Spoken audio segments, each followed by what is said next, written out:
Hello मेरे प्यारे बच्चों, आप सभी का स्वागत है एसएस कोचिंग क्लासेस में। मैं राम सिंह। आज हम आपके लिए लेके आए हैं बहुत महत्वपूर्ण टॉपिक क्लास 10th विज्ञान का, जिसमें हम लोग पढ़ रहे हैं रासायनिक अपक्रियाएं एवं समीकरण, यानी क्लास 10th साइंस का पहला चैप्टर, जिसमें हम लोगों ने कुछ चीज़ें कंप्लीट कर ली हैं। हम लोग रासायनिक अपक्रियाएं कुछ प्रकार पढ़ रहे हैं: योगात्मक अपक्रिया, प्रतिस्थापन अपक्रिया, वियोजन अपक्रिया, द्विविस्थापन अपक्रिया। इन सब अपक्रियाओं को हम लोग पढ़ चुके हैं, बहुत डिटेल में पढ़ा है, बहुत अच्छे तरीके से इन चीज़ों को हम लोगों ने पढ़ा है। आज जो हमारा टॉपिक है वो आज हम कवर करने वाले हैं रिडॉक्स अपक्रिया। रिडॉक्स अपक्रिया के साथ साथ हम लोग आक्सीकारक क्या होते हैं, अपचायक क्या होते हैं, इनको भी समझेंगे, और आक्सीकरण क्या होता है, अपचयन क्या होता है, इसको भी हम लोग समझेंगे। सबसे पहले आज जो हम लोग समझने वाले हैं वो हम लोग समझेंगे आक्सीकरण। आक्सीकरण आक्सीकरण को इंग्लिश में कहा जाता है ऑक्सीडेशन। आक्सीकरण इंग्लिश में कहा जाता है ऑक्सीडेशन। अभी आक्सीकरण और ऑक्सीडेशन होता क्या है, इस बात को थोड़ा सा समझिएगा। यानी हम इलेक्ट्रॉनिक अवधारणा की बात करते हैं, तो जब हम इलेक्ट्रॉनिक अवधारणा की बात करते हैं तो वहां पर कहते हैं किसी भी परमाणु से इलेक्ट्रॉन का निकलना। माइनस का चिन्ह यहां पर इसलिए लगाया गया, मैं बहुत शॉर्ट में लिखता हूं, शॉर्ट में लिखूंगा यहां पर। तो माइनस का चिन्ह का मतलब है कि यहां पर इलेक्ट्रॉन निकल रहा है। तो किसी भी परमाणु से इलेक्ट्रॉन का निकलना क्या कहलाता है? ऑक्सीकरण कहलाता है। क्या कहलाता है बेटा? ऑक्सीकरण कहलाता है। किसी भी परमाणु से इलेक्ट्रॉन का निकलना ही क्या कहलाता है? ऑक्सीकरण कहलाता है। अगर इसको हम दूसरे शब्दों में परिभाषित करना चाहे तो हम क्या कह सकते हैं? किसी भी यौगिक से हाइड्रोजन का निकलना या फिर बेटा ऑक्सीजन का जुड़ना, ऑक्सीजन का जुड़ना ऑक्सीकरण कहलाता है। तो ये जो धारणा है ये इलेक्ट्रॉनिक अवधारणा है, और ये हमारी सिंपल सी एक अवधारणा है। किसी भी यौगिक से हाइड्रोजन का निकलना या ऑक्सीजन का जुड़ना ऑक्सीकरण कहलाता है। चलिए इसको हम एक एग्जाम्पल के कुछ एग्जाम्पलों के माध्यम से समझते हैं कैसे क्या काम होने वाला है। ठीक है, सबसे पहले आपने एक कंपाउंड में एग्जाम्पल की बात करता हूं, क्या ऑक्सीकरण वास्तव में हो रहा है कि नहीं। तो सबसे पहले हम इलेक्ट्रॉनिक अवधारणा की बात करेंगे कि जैसे हमारे पास एक परमाणु है सोडियम, ठीक है। अगर हम इसका बोरबरिंग स्कीम से इलेक्ट्रॉनिक विन्यास करते हैं तो 2, 8 और 1 आता है। कितना आता है? 2, 8, 1। यानी ये अपना आउटर मोस्ट जो एक इलेक्ट्रॉन होता है, वैलेंस शेल में एक इलेक्ट्रॉन होता है, इसको ये क्या करता है? दान कर देता है, और ये स्वयं स्थायी हो जाता है। यानी यहां से इसने एक इलेक्ट्रॉन को दान कर दिया तो ये आ गया Na+, और साथ में यहां पर इसने एक इलेक्ट्रॉन निकाला। तो यहां पर किसी परमाणु के द्वारा एक इलेक्ट्रॉन निकाला जा रहा है, तो इसलिए इस अभिक्रिया को क्या बोलेंगे? ऑक्सीकरण अभिक्रिया बोलेंगे। क्या कहेंगे? ऑक्सीकरण अभिक्रिया बोलते हैं। यहां तक अगर किसी को कोई दिक्कत हो तो बताइए। नहीं है? चलो, और यहां पर देखिए कि जैसे सपोज करिए आपके पास हाइड्रोजन है, तो हाइड्रोजन के पास मोस्टली एक ही इलेक्ट्रॉन होता है। अब ये क्या करेगा? एक इलेक्ट्रॉन दान करके ये बेटा क्या बुलाएगा? H+। तो यहां से भी एक इलेक्ट्रॉन दान हो रहा है, तो ये भी क्या है? ऑक्सीकरण अभिक्रिया का एक उदाहरण है। ठीक है, ऑक्सीकरण का उदाहरण है। या फिर आप जब हम मैग्नीशियम के केस की बात करते हैं तो मैग्नीशियम में आप जानते हैं 2, 8, 2, ये मैग्नीशियम का होता है। अब इसके वैलेंस शेल में 2 इलेक्ट्रॉन है, तो ये 2 इलेक्ट्रॉन निकालने की पॉसिबिलिटी रखता है। क्यों? क्योंकि अंतिम कोश में 8 हो जाएंगे, अष्टक हो जाएगा, ये स्थायी हो जाएगा। तो ये 2 इलेक्ट्रॉन जब निकालेगा तो Mg पर कितना चार्ज आएगा? +2 चार्ज, और यहां पर इसने 2 इलेक्ट्रॉन निकाले। तो ये भी ऑक्सीकरण का एक उदाहरण है। या इसी तरह से जब हम एल्युमिनियम के केस की बात करते हैं तो एल्युमिनियम का 2, 8, 3 होता है, और यहां पर एल्युमिनियम क्या करता है? वैलेंस शेल में 3 इलेक्ट्रॉन है, ये 3 इलेक्ट्रॉन यहां से निकाल देगा, तो इस पर कितना चार्ज आएगा? 3 चार्ज। तो ये हमारा क्या होता है बेटा? ऑक्सीकरण होता है। किसी भी परमाणु से इलेक्ट्रॉन का निकलना ही क्या कहलाता है मेरे प्यारे बच्चों? ऑक्सीकरण कहलाता है। क्लियर है? यहां तक कोई दिक्कत हो तो बताइए। कोई दिक्कत नहीं। अब यहां पर इस अवधारणा की बात करते हैं, इस अवधारणा की। ये तो इलेक्ट्रॉनिक का उदाहरण हमने बताई। दोनों ही परिभाषाएं आप लिखेंगे, फुल मार्क्स मिलेगा, कोई दिक्कत नहीं है, पूरा नंबर मिलता है। किसी भी यौगिक से या किसी भी परमाणु से ऑक्सीजन का जुड़ना, एक बार मैं अगर बोलूं तो क्या कहूंगा, किसी भी परमाणु या यौगिक से इलेक्ट्रॉन का निकलना या हाइड्रोजन का निकलना या ऑक्सीजन का जुड़ना क्या कहलाता है, ऑक्सीकरण कहलाता है। जैसे कि एग्जांपल की बात करते हैं कि यहां पर मान लीजिए आपके पास सोडियम है और सोडियम ऑक्सीजन के साथ रिएक्ट करेगा तो ऑक्सीजन इसके साथ जुड़ेगा, तो ये जो बनता है क्या बनता है, Na2O बनता है, सोडियम ऑक्साइड बनता है। कितना ऑक्साइड बनता है, सोडियम ऑक्साइड। अब इस रिएक्शन को बैलेंस करना है, इसके आगे 2 लगाएंगे तो 2 ऑक्सीजन यहाँ पे, 2 ऑक्सीजन यहाँ पे, सोडियम 4 हो गया तो यहाँ पर सोडियम 4। तो ये भी ऑक्सीकरण अभिक्रिया का उदाहरण है। या जैसे मान लीजिए आपके पास मैग्नीशियम है और इसके साथ ऑक्सीजन जुड़ेगा तो क्या बनाएगा, मैग्नीशियम ऑक्साइड बनाएगा। रिएक्शन को बैलेंस करना है तो यहाँ पे 2 लगा दीजिए और इसके आगे भी 2 लगा दीजिए तो बैलेंस हो गई। तो ये हमारी अभिक्रियाएं बेटा क्या कहलाती हैं, ऑक्सीकरण अभिक्रिया कहलाती हैं।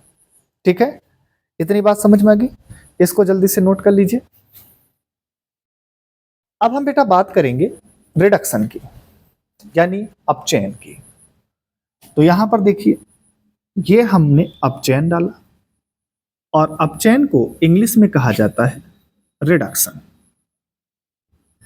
तो ये हमारे पास हो गया रिडक्शन। अब अपचयन क्या होता है, तो ऑक्सीकरण का जस्ट उल्टा होता है। किसी भी परमाणु या यौगिक से इलेक्ट्रॉन का जुड़ना या फिर बेटा हाइड्रोजन का जुड़ना या ऑक्सीजन का निकलना, किसका बेटा, ऑक्सीजन का निकलना क्या कहलाता है, अपचयन कहलाता है, यानी रिडक्शन कहलाता है। जैसे कि एग्जांपल से समझे कि जैसे मान लीजिए यहां पर आपके पास क्लोरीन है, क्लोरीन कितना होता है, 2 8 7, यानी 17 इलेक्ट्रॉन इसके पास होते हैं। अंतिम कोष में कितना इलेक्ट्रॉन है, 7। अब ये 1 इलेक्ट्रॉन ग्रहण करेगा, 1 इलेक्ट्रॉन इसने बेटा ग्रहण किया और यहां पर जो इलेक्ट्रॉन ग्रहण करता है उस पर नेगेटिव चार्ज आता है और जो इलेक्ट्रॉन डोनेट करता है उस पर पॉजिटिव चार्ज आता है। तो यहां पर यह बनाएगा क्लोराइड आयन। तो इसने 1 इलेक्ट्रॉन ग्रहण किया, उस कंडीशन में यह कितना हो जाएगा, 2 8 8, यानी 1 इलेक्ट्रॉन इसने ग्रहण किया। बहुत इत्मीनान से बता रहा हूं, कोई दिक्कत नहीं। अगर इसी तरह से हम नाइट्रोजन के केस की बात करें तो नाइट्रोजन का 2 और 5 होता है ये। अब ये नाइट्रोजन क्या करेगा, 5 है, 3 इलेक्ट्रॉन ग्रहण करेगा। कितना इलेक्ट्रॉन ग्रहण करेगा, 3। और जब 3 इलेक्ट्रॉन ग्रहण करेगा तो ये बन जाएगा नाइट्रोजन पे -3 चार्ज। ठीक है। अब इसी तरह से जब हम अगर ऑक्सीजन की बात करते हैं तो ऑक्सीजन का होता है 2 और 6। ये 2 इलेक्ट्रॉन ग्रहण करेगा और इस पर कितना चार्ज आ जाएगा, तो ये ऑक्सीजन पे -2 चार्ज आ जाएगा। तो ये अभिक्रिया हमारी बेटा क्या कहलाती है, अपचयन अभिक्रिया कहलाती है। कोई दिक्कत हो तो बताइए। तो यहां पर ये सब आपकी क्या है, ऑक्सीकरण अभिक्रिया है और ये बेटा हमारी क्या है, अपचयन अभिक्रिया। ठीक है, तो ऑक्सीकरण और अपचयन के यहां पर हमें उदाहरण मिल गए। ठीक है, यहां तक अगर किसी को कोई दिक्कत हो तो बताइए। कोई दिक्कत नहीं होगी। अब यहां पर कुछ चीजें हम आपको और एडिशनल बता रहे हैं, इनको भी याद रखिएगा। सबसे पहली बात, आप देख रहे हैं इन परमाणुओं के ऊपर चार्ज है, यहाँ पे +1 चार्ज है, इस पर +2 चार्ज है और इस पर +3 चार्ज है। यहां पर देखिए -1 चार्ज है, यहां पर -1 चार्ज है, -3 चार्ज है और -2 चार्ज है। ये जो चार्ज होता है, यहां पर ध्यान से मेरी बात को सुनना, ये जो चार्ज होता है यानी परमाणु पर उपस्थित आवेश, मैं यहां पे स्टार बना के पॉइंट लिख देता हूं, परमाणु या आयन पर उपस्थित आवेश क्या कहलाती है, तो याद रखना ऑक्सीकरण संख्या कहलाती है। क्या कहलाती है बेटा, ऑक्सीकरण संख्या कहलाती है। तो यानी अगर इस केस में अगर हम आपसे पूछें कि इसको देखो पढ़ते क्या है, इसको हाइड्रोजन पढ़ते हैं और इसको हाइड्रोजन आयन पढ़ते हैं। ये मैग्नीशियम है, ये मैग्नीशियम आयन। जब कोई चार्ज लगा होता है तो उसके नाम के पीछे हम आयन लगाते हैं। क्लोरीन है, माइनस चार्ज लगा तो इसको क्या पढ़ेंगे, इसको क्लोरीन पढ़ते हैं, इसको क्लोरीन आयन पढ़ेंगे।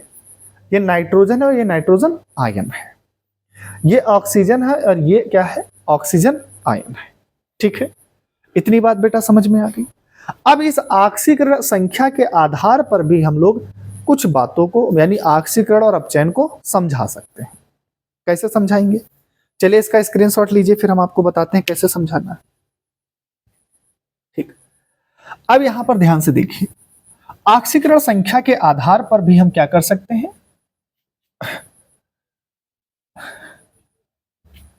ऑक्सीकरण और अपचयन को समझा सकते हैं। ठीक है, कैसे समझाएंगे देखो जरा। अगर कभी भी, ध्यान से सुनना, ये नोट करके आप एक बात लिख लीजिएगा, ये बहुत काम आने वाली है। 10th में तो काम आ ही रही है, 11th में भी काम आएगी और आपको 12th में भी काम आएगी। तो ये आपको तीनों जगह पे पढ़ना है। हायर एजुकेशन की पढ़ाई करेंगे वहां पर भी ये काम आने वाला है। कि याद रखना, कभी भी अगर ऑक्सीकरण, ध्यान से मेरी बात सुनना, ऑक्सीकरण संख्या में क्या हो बेटा, अगर वृद्धि हो रही हो, ऑक्सीकरण संख्या में जब वृद्धि होती है तो वहां पर बेटा कौन सी प्रोसेस होती है, वहां पर ऑक्सीकरण होता है। और जब कभी भी ऑक्सीकरण संख्या में बेटा क्या होती है, कमी होती है, तो वहां पर मेरे बच्चे क्या होता है, अपचयन होता है। यानी ऑक्सीकरण संख्या के आधार पर भी हम ऑक्सीकरण और अपचयन को समझा सकते हैं। ऑक्सीकरण संख्या में अगर वृद्धि हो रही है तो इसका मतलब क्या हुआ, वहां पर ऑक्सीकरण हो रहा है। और ऑक्सीकरण संख्या में अगर कमी हो रही है तो वहां पर बेटा क्या हो रहा है, अपचयन हो रहा है। जैसे एग्जाम्पल समझिए, अब यहां पर मैं एक एग्जाम्पल लेता हूं कि जैसे यहां पर आपने सोडियम लिया और सोडियम से यहां पर ये Na+ बन रहा है और यहां से ये एक इलेक्ट्रॉन इसने निकाला है। तो यहां पर जब कोई परमाणु स्वतंत्र अवस्था पर होता है, इस पर कोई चार्ज नहीं है, और जब इस पर कोई चार्ज नहीं तो इसकी ऑक्सीडेशन नंबर बेटा क्या है, 0 है। ये इसकी क्या है, ऑक्सीडेशन नंबर कितनी है, 0 है। और इसके पर एक चार्ज है यानी इसकी ऑक्सीडेशन नंबर +1 है। तो ऑक्सीडेशन नंबर 0 से +1 हो रही, मतलब सर वृद्धि हो रही। और जब वृद्धि हो रहा है तो यहां पर बेटा क्या हो रहा है, आप समझ जाइएगा, यहां पर ऑक्सीडेशन हो रहा है। ठीक है, या फिर आप यहां पर मान लीजिए आपके पास क्या था, Fe+2 चार्ज था। ठीक है, और Fe+2 चार्ज से चार्ज बन रहा है Fe+3, मतलब ये हुआ कि एक इलेक्ट्रॉन इसने निकाला।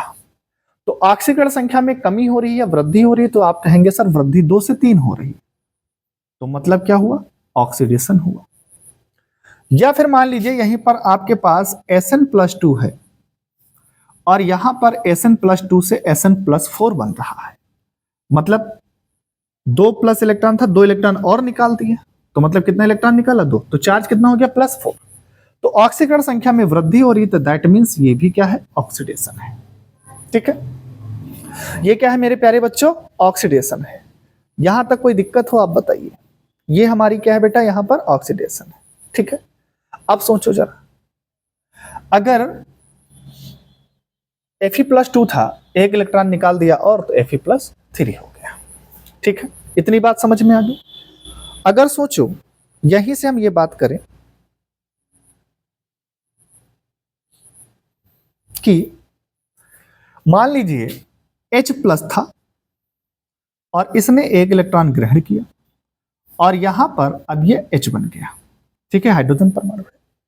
तो पहले इसकी ऑक्सीडेशन नंबर +1 थी और +1 से ये स्वतंत्र अवस्था पे, इस पर कोई चार्ज नहीं यानी 0 है। तो +1 से 0 हो रही, मतलब घट रही है, कमी हो रही, और कमी होगी तो क्या हो गया, अपचयन हो गया। और अपचयन को इंग्लिश में रिडक्शन कहा जाता है। क्या कहते हैं, रिडक्शन। या मान लीजिए हमारे पास क्लोरीन है, क्या है बेटा, क्लोरीन है, और ये क्लोरीन एक इलेक्ट्रॉन को ग्रहण करती है ना, ग्रहण कर रही एक इलेक्ट्रॉन, तो इस पर कितना चार्ज आता है, क्लोरीन माइनस। तो इसकी ऑक्सीडेशन नंबर बेटा कितनी है, 0 है, और इसकी ऑक्सीडेशन नंबर कितनी है, -1 है। तो कमी हो रही है कि वृद्धि? तो जीरो से माइनस वाली वैल्यू हमेशा छोटी होती है, तो जीरो से -1 हो रही मतलब कमी हो रही है। इसका मतलब भी बेटा यहां पर क्या हो रहा है? रिडक्शन हो रहा है।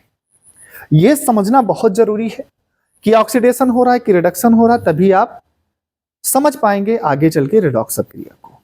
और रिडॉक्स प्रक्रिया बहुत ज्यादा इंपॉर्टेंट है। या फिर इस केस में अगर मेरे पास मान लीजिए यहां पर बेटा क्या होता, ध्यान से मेरी बात सुनना, मेरे पास Fe+3 है, एक इलेक्ट्रॉन इसने ग्रहण किया, तो यहां पर यह बन रहा है Fe+2। जरा सोच समझ के जवाब दीजिएगा, ऑक्सीकरण हो रहा है कि अपचयन हो रहा? तो आपका सीधा सा जवाब होगा कि सर ऑक्सीकरण संख्या में कमी हो रही है, और जब भी कमी होगी तो यानी +3 से +2 हो रही, तो मतलब क्या होगा सर? रिडक्शन होगा। ठीक। या फिर मान लीजिए यहां पर क्या है, Sn+4 है और इसने 2 इलेक्ट्रॉन ग्रहण कर लिए, तो ये जब यहां पर क्या बना, Sn+2 बना, तो ऑक्सीकरण संख्या में क्या हो रही है? कमी हो रही है। तो जब भी ऑक्सीकरण संख्या में कमी होगी तो उसको मेरे प्यारे बच्चों क्या बोला जाता है? रिडक्शन बोला जाता है। यानी ये हमारा क्या है? रिडक्शन है। ठीक।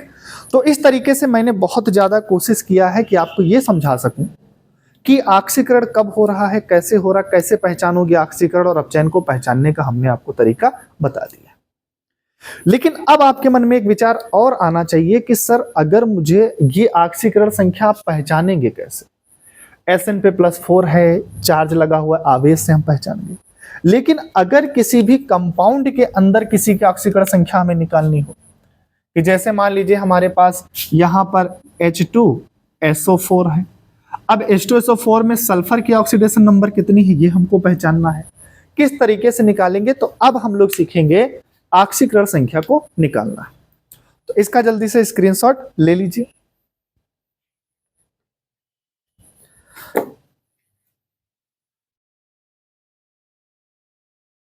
तो अब बेटा देखो, नोट कर लिया सबने? ठीक है। अब हम लोग सीखेंगे कि ऑक्सीकरण संख्या किस तरीके से निकालते हैं। ये आप 11th क्लास में फिर से पढ़ेंगे, लेकिन यहां पर हमें बताना इसलिए जरूरी है क्योंकि आगे अभी हम रिडॉक्स अपक्रिया पढ़ेंगे और रिडॉक्स अपक्रिया में इसकी जरूरत हमें पड़ेगी। तो आज हम लोग जो पढ़ेंगे ऑक्सीकरण संख्या निकालना। तो कैसे निकालते हैं ऑक्सीकरण संख्या? निकालें तो कैसे निकालेंगे ऑक्सीकरण संख्या? जरा इसको ध्यान से समझिएगा। कुछ बातें हैं जिनको आपको याद रखना है। क्या रखना है? याद रखना है। याद रखें। क्या क्या याद रखना है? सभी लोगों ने आवर्त सारणी को देखा है, तो अगर मैं बात करूं आवर्त सारणी में क्या क्या याद रखना है, ये देखिए। आवर्त सारणी में, किसमें? आवर्त सारणी में। आवर्त सारणी में ग्रुप नंबर फर्स्ट ए सुना होगा, सेकंड ए सुना होगा, थर्ड ए सुना होगा, फिफ्थ ए सुना होगा, है ना बेटा? 6 ए सुना होगा और 7th ए सुना होगा। ठीक है।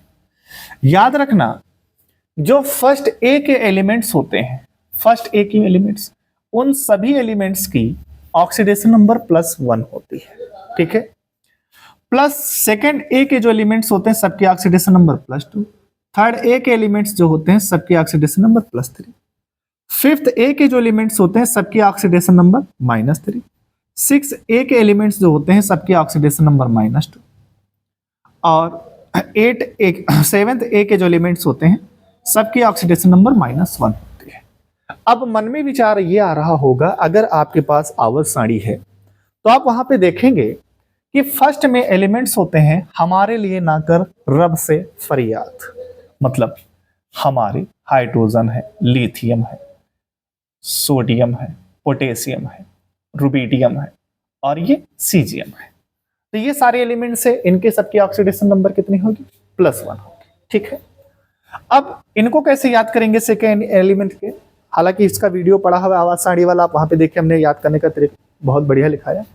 इसमें होता है बेटा मांगे काला शर्ट बाप राजी, बेटा मांगे काला शर्ट। शर्ट यहां पर बेटा आई थिंक कितना होता है शर्ट के लिए? SR strontium. बेटा मांगे काला शर्ट और यहां पर बाप राजी, ये है। तो बेटा मांगे काला शर्ट बाप राजी, ये जितने भी एलिमेंट्स आपको दिख रहे हैं सबकी ऑक्सीडेशन नंबर कितनी होगी? +2 होगी। ठीक है। थर्ड ए के जो एलिमेंट्स हैं इनमें है बाल गए इंडिया थाईलैंड या बैंगन आलू गाजर, बैंगन आलू गाजर इन थैला, ये आपके एलिमेंट्स होंगे, बैंगन आलू गाजर इन थैला। तो इन सभी एलिमेंट्स की ऑक्सीडेशन नंबर कितनी होगी? +3 होगी। जब हम फिफ्थ ए में कहते हैं तो इसमें क्या होगा? नाना पापा असलम सब बीमार, तो इनकी कितनी हो जाएगी? -3। ठीक है। हालांकि इसमें ये आपके आर्सेनिक और एंटीमनी उपधातु भी है, याद रखिएगा। और इसमें है ओ सुंदर सी तेरी पड़ोसन, तो इनकी ऑक्सीडेशन नंबर कितनी होगी? हमेशा -2 होगी। क्या होगी? -2 होगी। पड़ोसन, पोलेनियम, पड़ोसन, पड़ोसन। अब 7th ए में जब जाएंगे तो यहां पर क्या होता है? फूफा कल ब्रेड इमली आटा लाए, यहां पर ये आपकी उपधातु है। ठीक है। तो यहां पर कुछ उपधातुएं भी हैं, ये याद रखना। ठीक है। तो ये ग्रुप के एलिमेंट्स हैं, इनको हमने याद रखा है और ये इनकी ऑक्सीडेशन नंबर्स होती हैं। ठीक है। अब मैं आपसे एक छोटी सी बात पूछता हूं, कुछ बातें और। जैसे मैं आपसे कहूं कि सोडियम की ऑक्सीडेशन नंबर क्या होगी, तो आपका जवाब होगा सर इस पर कोई चार्ज नहीं, तो ऑक्सीडेशन नंबर 0 होगी। मैं आपसे पूछूंगा सोडियम आयन की ऑक्सीडेशन नंबर कितनी होगी, आपका जवाब होगा सर +1 चार्ज है, तो इसकी ऑक्सीडेशन नंबर 1 +1 होगी। मैं आपसे पूछूंगा Cl- की ऑक्सीडेशन नंबर क्या होगी, आपका जवाब होगा माइनस चार्ज, इसलिए -1 होगी। मैं आपसे पूछूंगा ऑक्सीजन की ऑक्सीडेशन नंबर क्या होगी, तो आप कैसे कहेंगे सर -2 होती है। मैं पूछूंगा आप हाइड्रोजन के ऑक्सीडेशन नंबर क्या होगी, तो आपका जवाब होगा सर +1 होगी। मैं आपसे पूछूंगा कैल्शियम की ऑक्सीडेशन नंबर क्या होगी, तो आपका जवाब होगा सर +2 होगी। ठीक है। ये सब याद, ठीक है, ये इतना आपको याद रखना है। और साथ में अगर कोई एलिमेंट्स है, मैंने आपसे पूछा कि बताइए स्वतंत्र अवस्था में कोई अणु है, स्वतंत्र है, जैसे H2 है, H2 के ऑक्सीडेशन नंबर सर 0, N2 की पूछूंगा तो आप बताएंगे 0, Cl2 की पूछूंगा आप बताएंगे 0, Br2 की पूछूंगा आप बताएंगे सर 0। तो पूरे कंपाउंड की ऑक्सीडेशन नंबर कितनी होती है? 0। जैसे HCl, तो पूरे कंपाउंड के ऑक्सीडेशन नंबर 0। मैंने लिखा KNO3 पोटेशियम नाइट्रेट, पूरे कंपाउंड की ऑक्सीडेशन नंबर कितनी होगी? 0। तो ये बातें आपको याद रखनी है। ठीक है। अब चलिए हम निकालना शुरू करते हैं। कैसे निकालेंगे ऑक्सीडेशन नंबर, पहले इसको समझिएगा। एक अभी हमने एग्जाम्पल लिखा था H2SO4 में हमें सल्फर की, जिसको हमने अंडरलाइन किया, उसकी ऑक्सीडेशन नंबर निकालनी है। तो आपने मैथमेटिक्स पढ़ा है और पढ़ भी रहे होंगे, तो मैथमेटिक्स जब हम लोग पढ़ते हैं तो उसमें हम लोग देखते हैं कि जो चीज हमें निकालनी होती है हम उसको x मान लेते हैं। तो चलिए हम भी इसको x मानेंगे, लेकिन यहां पर सबसे पहले जो अदर जिनकी निकालना उसको x मानेंगे, बाकी जो अदर एलिमेंट्स हैं, अदर परमाणु हैं, उनकी ऑक्सीडेशन नंबर हमको पता रहती है। ठीक है। देखो यहां पर हाइड्रोजन की ऑक्सीडेशन नंबर कितनी होती है? +1 होती है। हाइड्रोजन की ऑक्सीडेशन नंबर 1 +1, तो आप क्या लिखोगे? +1। कितने हाइड्रोजन है? 2 है, इसलिए 2 से मल्टीप्लाई, प्लस एटम बदलेगा, प्लस का चिन्ह आएगा। सल्फर की कितनी होती है? x, सल्फर की क्या मानेंगे? x plus. अब ध्यान से देखिए ऑक्सीजन की ऑक्सीडेशन नंबर कितनी होती है बेटा? -2, तो ऑक्सीजन की कितनी हो जाएगी? -2। कितने ऑक्सीजन है बेटा? 4, तो 4 से मल्टीप्लाई। क्या इस पूरे कंपाउंड पर कोई चार्ज दिख रहा? नहीं। तो जब कोई चार्ज नहीं दिखेगा तो यहां पर आप क्या ले लेंगे? 0। तो यहां पर आपका आने वाला है +2, और ये x और प्लस माइनस माइनस और 2 चक्कू 8 बराबर 0। यहां पर आपने x को लिखा -8 से +2 घटेगा तो -6 बराबर 0, तो x बराबर क्या हो जाएगा? +6। तो यहां पर इसकी ऑक्सीडेशन नंबर कितनी होगी? +6 आई है। किसकी? सल्फर की। कोई दिक्कत हो यहां तक तो बताइए। नहीं। चलिए एक और मैं कंपाउंड दूसरा लेता हूं कि मैंने लिया KMnO4, KMnO4 में Mn की निकालनी है, तो जिसकी निकालनी उसको x मानोगे। पोटेशियम फर्स्ट एक एलिमेंट से, इसलिए इसके ऑक्सीडेशन नंबर +1, तो इसकी कितनी हो जाएगी? +1। जैसे ही आइटम बदलेगा प्लस का निशान, फिर आइटम बदला प्लस का निशान, ऑक्सीजन, तो ऑक्सीजन की -2 होती है और यहां पर 4 ऑक्सीजन है और कोई भी चार्ज नहीं, इसलिए बराबर में 0। तो प्लस का 1 प्लस का x और प्लस माइनस माइनस 8 बराबर क्या हो जाएगा 0। तो यहां पर x -7 आ जाएगा, इसको घटा देंगे तो बराबर 0। तो x बराबर कितना आया प्लस का 7। तो ये इसका ऑक्सीडेशन नंबर है। और भी हम कंपाउंड ले लेते हैं कि जैसे आपसे पूछा गया, तीसरा कंपाउंड है, आपसे पूछा गया HNO3 में नाइट्रोजन के ऑक्सीडेशन नंबर बतानी। तो यहां पर इसकी बेटा कितनी होती है, प्लस का 1, इसकी x मानोगे, और ये देखो प्लस माइनस का 2 × 3 बराबर में 0। तो +1 प्लस x माइनस का 6 बराबर 0। तो x माइनस का 5 बराबर 0। तो x बराबर कितना हो जाएगा प्लस का 5। तो ऑक्सीडेशन नंबर प्लस में हो सकती है, माइनस में हो सकती है और 0 भी हो सकती है। तो इस कंपाउंड के अंदर नाइट्रोजन की ऑक्सीडेशन नंबर +5 है। ठीक है। या और एक एग्जांपल हम ले लेते हैं, चौथा, कि आप लोगों ने देखा होगा पोटेशियम डाइक्रोमेट K2Cr2O7 में हमें Cr की निकालना है। K कितने हैं, 2 हैं, तो क्या लिखोगे +1 × 2। Cr कितना है, एक Cr के लिए x, तो 2 Cr है, तो यहाँ पर क्या हो जाएगा 2x प्लस यहाँ पर माइनस का 2 और इन 2 कितने ऑक्सीजन है 7 और कोई भी चार्ज नहीं, तो बराबर में 0। क्लियर है बेटा। अब ये कितना हो जाएगा, ये प्लस का 2, ये प्लस का 2x और ये माइनस का 14 बराबर में क्या हो गया 0।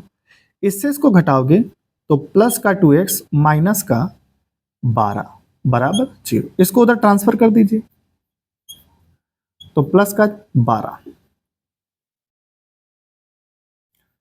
प्लस का 12, 2 × 9 2, 2 × 6 12, तो x बराबर कितना है प्लस का 6।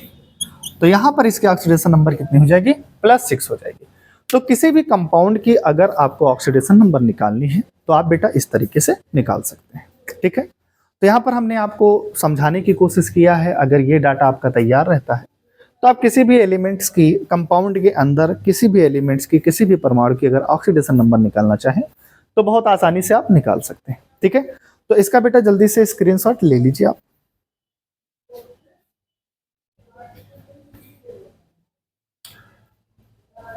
चलिए, अब इसके मैं एक और दो और आपको एग्जांपल करवा देता हूं ताकि आपकी चीजें और जो डाउट है वो क्लियर हो जाए।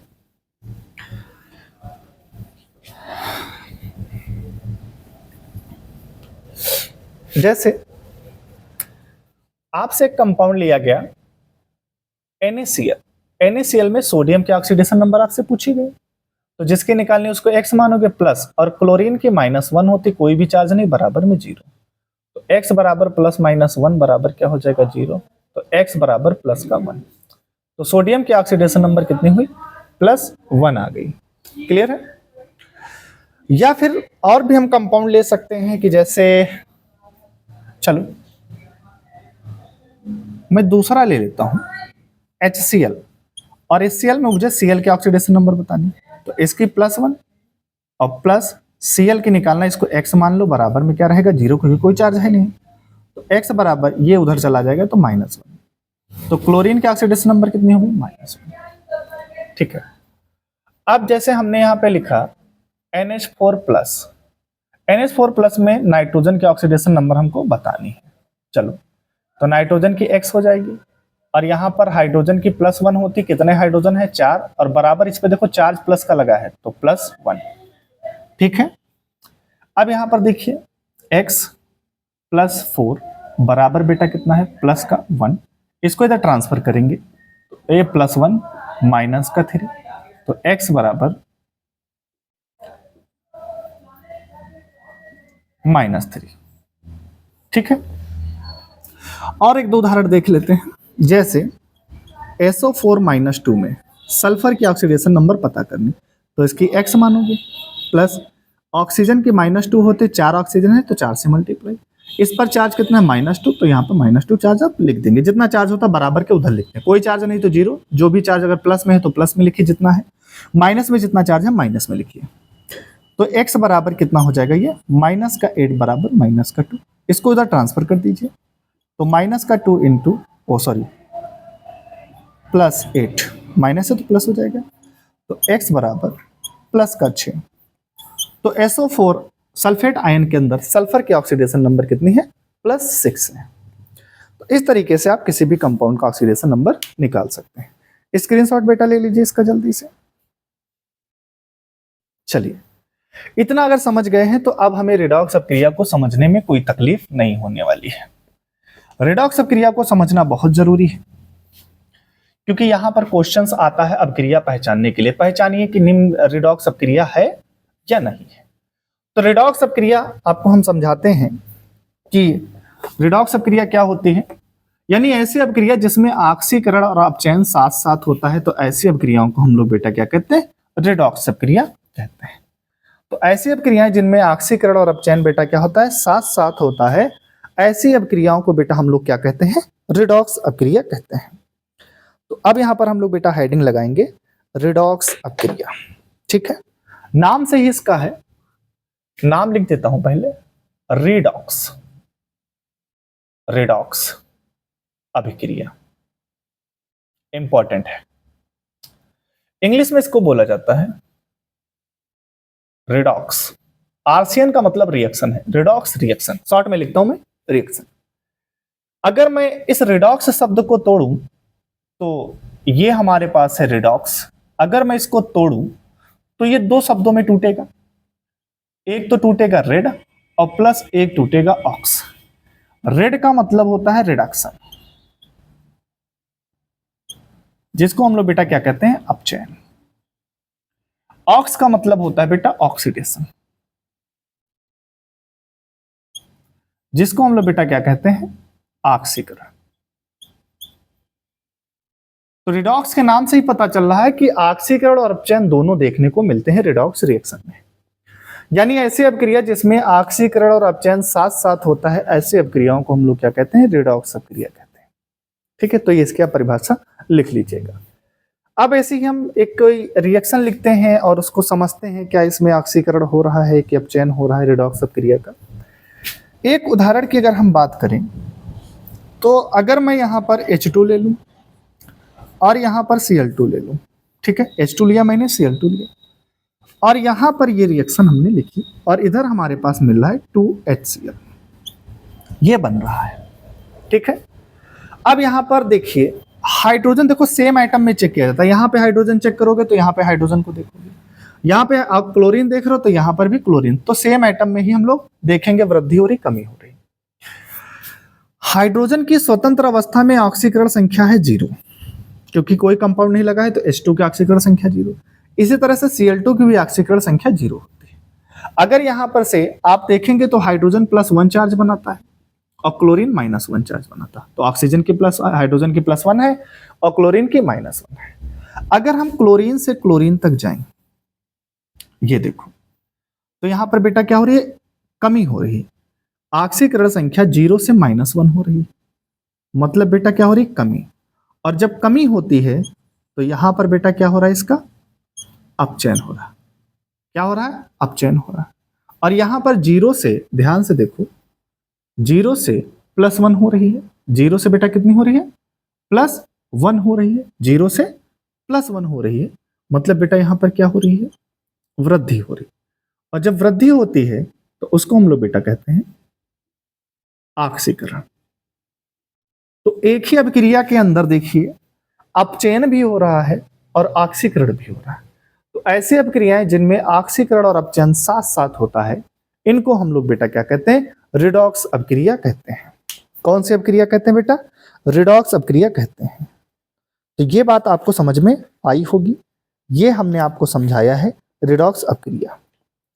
अगर आप कहेंगे तो कुछ और हम उदाहरण आपको करवा देते हैं, कि जैसे एक एग्जाम्पल और मैं लेता हूं, CuO+ अगर इसकी रिएक्शन हाइड्रोजन के साथ कराई जाती है तो ये बनने वाला है H2O और प्लस यहां पर Cu, ठीक है। यहां पर देखिए ऑक्सीडेशन नंबर ऑक्सीजन की -2 होगी, ऑक्सीजन के -2 होगी तो इसको छोड़ देंगे। यहां पर हाइड्रोजन की ऑक्सीडेशन नंबर कितनी है? 0 है। और यहां पर हाइड्रोजन की ऑक्सीडेशन नंबर बेटा कितनी है, प्लस का 1 है। यहां पर कॉपर, क्योंकि ये ऑक्सीजन -2 चार्ज बनाता, तो कॉपर की बनाओगे तो +2 चार्ज आएगी, ठीक है, +2 चार्ज। और यहाँ कॉपर अकेला है, स्वतंत्र है, यानी इसके ऑक्सीडेशन नंबर 0 है। तो अगर आप गौर से देखेंगे तो यहां पर ये ऑक्सीडेशन नंबर में क्या हो रही है, कमी हो रही है। क्या हो रही है, कमी। मतलब कमी हो रही, तो इसका मतलब बेटा क्या हो रहा है, अपचयन हो रहा है।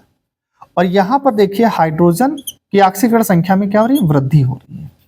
और जब भी बेटा आपके क्या दिखे, वृद्धि दिखे, तो इसका मतलब क्या हो रहा है, ऑक्सीकरण।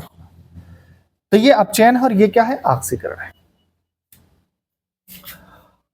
और एक एग्जांपल की बात करें कि जैसे यहां पर H2 और N2, यहां पे 3H2 होता है, रिएक्शन कराएंगे तो 2NH3 बनने वाला है। हाइड्रोजन यहां पे स्वतंत्र अवस्था में, इसके ऑक्सीडेशन नंबर 0 होगी। नाइट्रोजन भी स्वतंत्र अवस्था में है, ऑक्सीडेशन नंबर 0 होगी। यहां पर हाइड्रोजन +1 चार्ज बनाता है और नाइट्रोजन -3, ठीक है। तो नाइट्रोजन के केस में अगर हम देखेंगे तो ऑक्सीडेशन नंबर में क्या हो रही है बेटा, कमी हो रही है। और जब कमी होगी तो कहीं ना कहीं रिडक्शन हो रहा है, और 0 से +1 हो रही है, मतलब क्या हो रही है, वृद्धि हो रही है, तो कहीं ना कहीं ऑक्सीडेशन हो रहा है। तो इस तरीके से हम लोग बेटा किसको पहचानते हैं, रिडॉक्स अपक्रिया को पहचानते हैं, ठीक है। किसको पहचानते हैं बेटा, रिडॉक्स अपक्रिया को हम लोग पहचानते हैं। तो ये बेटा हमारा क्या हो गया, रिडॉक्स अपक्रिया का उदाहरण हो गए, ठीक है। तो जल्दी से इनको नोट कर लीजिए। अगर कोई दिक्कत आती है तो आप हमें कमेंट में जरूर बताइएगा कि सर ये हमको नहीं समझ में आया है, ठीक है। अब यहां पर ऑक्सीकरण और अपचायक समझ में आ गया होगा। तो अब इसी के साथ हम आपको यह समझाना चाहेंगे, क्योंकि आज की वीडियो बहुत ज्यादा इंपॉर्टेंट है।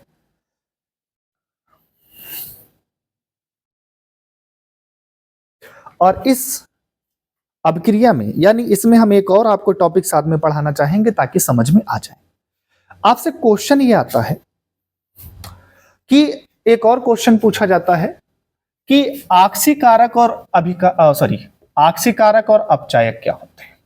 इसको मैं समझाऊंगा, ऑक्सीकारक और अपचायक क्या होते हैं, ठीक है। ऑक्सीकारक और अपचायक क्या होते हैं, तो इनको भी जान लेते हैं। यानी ऑक्सीकारक पदार्थ,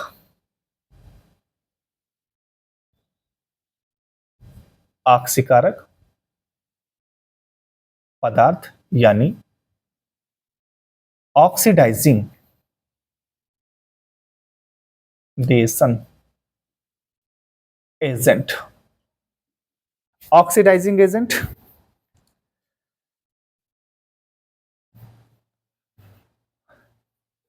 और दूसरा हमारे पास होता है अपचायक पदार्थ।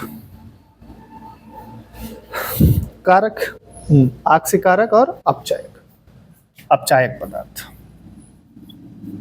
इंग्लिश में इनको बोला जाता है रिड्यूसिंग एजेंट, ठीक है।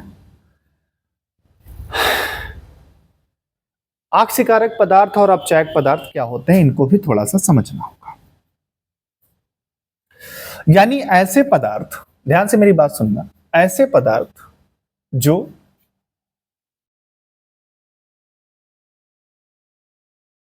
दूसरों का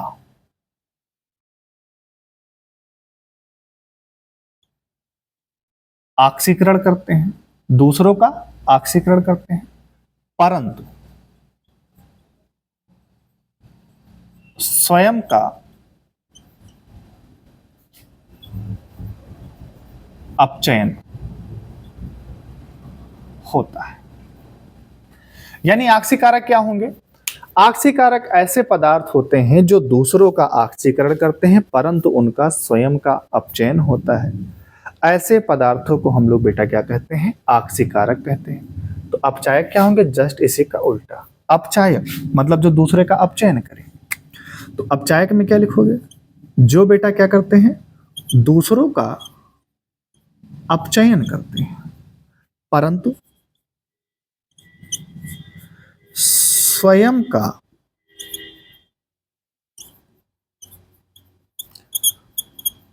ऑक्सीकरण होता है।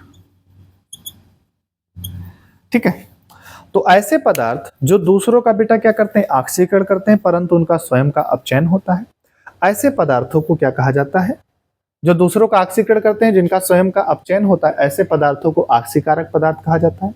और ऐसे पदार्थ जो दूसरों का अपचयन करते हैं परंतु उनका स्वयं का ऑक्सीकरण होता है, ऐसे पदार्थों को अपचायक कहा जाता है, यानी रिड्यूसिंग एजेंट कहा जाता है। अब अगर हम इनके एग्जाम्पल की थोड़ा सा बात करें तो आपके पास, आप लोगों ने नाम सुना होगा कैमेनोफोर, पोटेशियम परमैंगनेट, K2, Cr2O7 और कंसंट्रेट HNO3। ये इसके बेटा क्या है, एग्जाम्पल है, उदाहरण है ऑक्सीकारक, इनको याद कर लीजिएगा। ठीक है बेटा, तो ये हमारे बेटा क्या हो जाते हैं, तो सर ये हमारे हैं ऑक्सीकारक। क्या है, ऑक्सीकारक। तो अपचायक क्या होंगे, तो अपचायक का मतलब बेटा ध्यान से समझिएगा, अपचायक हमारे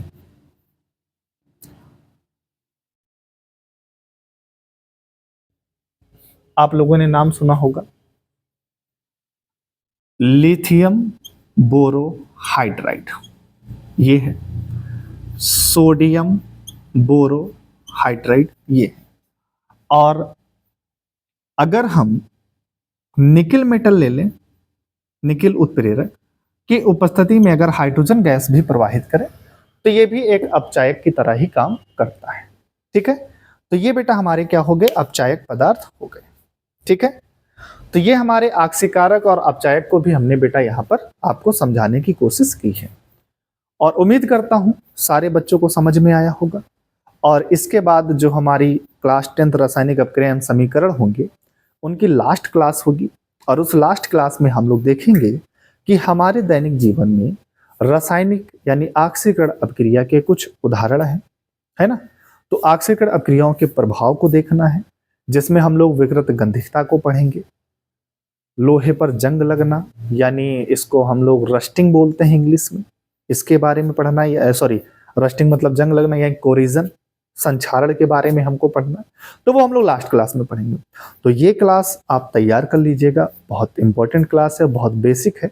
ये आप क्लास सिर्फ हाई स्कूल के लिए मत तैयार करिए कि आपको एग्जाम देना है, ये इन फ्यूचर आपको बहुत काम आने वाली है, क्योंकि जितना डिटेल में मैंने आपको बता दिया शायद आप पढ़ेंगे। ठीक है, तो आज के लिए इतना ही, इस क्लास को यहीं पे समाप्त करते हैं। नमस्कार, जय हिंद।